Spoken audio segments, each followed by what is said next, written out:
Pemirsa, tanpa terasa kita sudah di segmen terakhir dari Beranda dan kita akan bicara mengenai harapan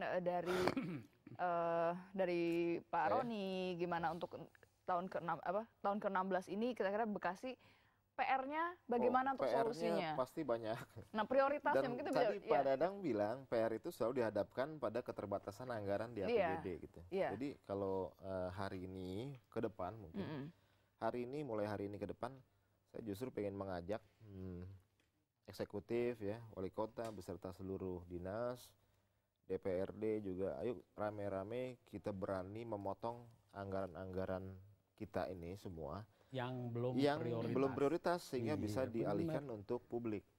Seperti yang dilakukan Bupati di Kabupaten Kuburaya, itu motong anggaran rumah dinasnya 19 miliar dipotong, dia belikan seragam sekolah untuk 70.000 anak-anak kurang mampu, dia potong anggaran mobil dinasnya, dia nggak pakai, dia gantikan untuk beli 60 unit sepeda motor dibagi ke bidan-bidan di desa-desa.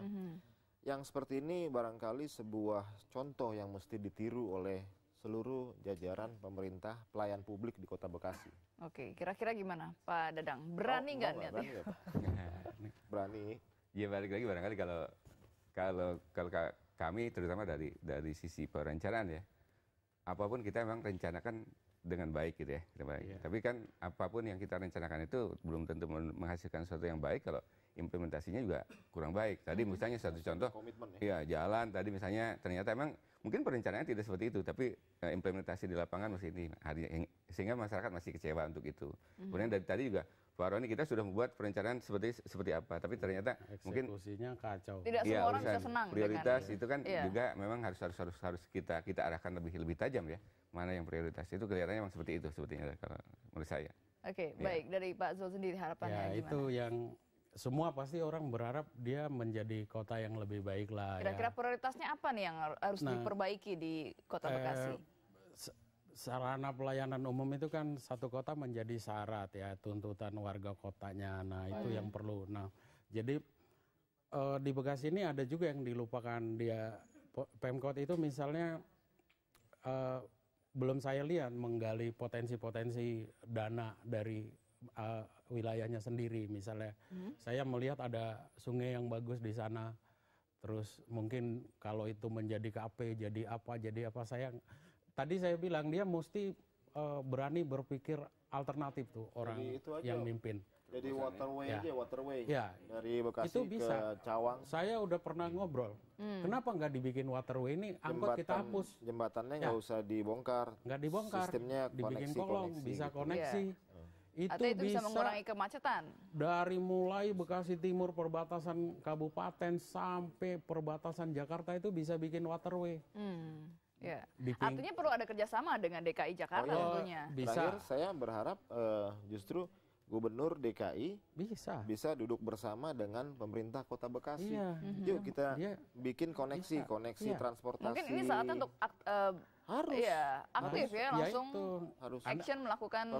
Kalau ngambilin jalan tol saja dengan jalan yang lama ini udah nggak pasti nggak selesai. Harus ada alternatif transportasi publik tadi. Gitu. Saya ngebayangin kalau ada kafe di pinggir kali itu dibuat ditata ya. Itu pemasukan itu. Seperti di Singapura ya, Clarkway gitu ya. Banyak kota yang membuat seperti Clarkway.